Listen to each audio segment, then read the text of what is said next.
দর্শক বন্ধুরা নিশ্চয়ই আপনারা ভালো আছেন, আমি আল্লাহর রহমতে ভালো আছি। বন্ধুরা দেখতে পাচ্ছেন এগুলো আমার ব্রয়লার মুরগি।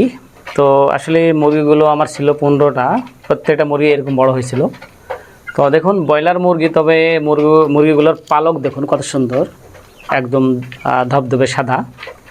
তো সাধারণত ব্রয়লার মুরগির পালকগুলো নোংরা হয়, আর এগুলো এরকম ধবধবে সাদা হওয়ার পেছনে কারণ হলো আমি এই মুরগিগুলো এখানে এই যে বালুর উপরে, এগুলো কিন্তু বালু, আমি কিন্তু যে এটা আমার নতুন বাড়ি, তো নতুন বাড়িতে এখনও অন্যান্য কাজ বাকি আছে, সে কারণে বাড়িতে এখনও সব কাজ না হওয়ার কারণে এই ঘরগুলোতে বালু দেওয়া আছে।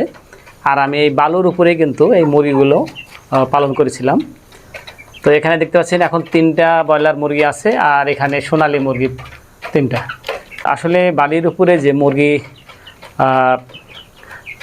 লালন পালন করা যায় এটা কিন্তু আমার আগে জানা ছিল না, অনেকে নিষেধ করেছে আমাকে, কিন্তু না, বাস্তবতা হলো বালুর উপরে মুরগি পালন করলে একটা সুবিধা হচ্ছে, যদি এখানে ধানের গোড়া থাকতো তাহলে কি হতো, ওইটা এক সময় মুরগির বিভিন্ন মলের পায়খানার কারণে দেখা যাচ্ছে সেই ধানের গোড়াগুলো সেগুলো কিন্তু ভিজে যেত। কিন্তু বালুতে কি হয়, মুরগি যখন পায়খানা করে তখন কিন্তু অটোমেটিকই এই বালুর মধ্যে কিন্তু পায়খানা চলে যায়, মানে রসটা চলে যায়।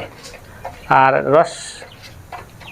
রস না থাকার কারণে কিন্তু মুরগির দেখুন পালকগুলো কত সুন্দর।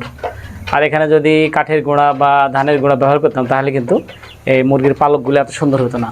আর এই মুরগিগুলো ওজন এগুলো প্রায় 3.5 কেজি 4 কেজি করে হয়ে গেছে। তো আমার মোটামুটি 15টা ছিল। তো দর্শক, ভিডিও করার মূল কারণটা হচ্ছে এটাই যে আসলে আমরা কাঠের গোড়া বা ধানের গোড়া ছাড়াও আমরা ইচ্ছা করলে বালির উপরেও কিন্তু মুরগি আমরা লালন পালন করতে পারি। দর্শক, যদি আমার ভিডিওগুলো ভালো লাগে অবশ্যই ভিডিওতে লাইক দিবেন, শেয়ার করবেন এবং আমাদের পাশে থাকবেন। ধন্যবাদ। আসসালামু আলাইকুম।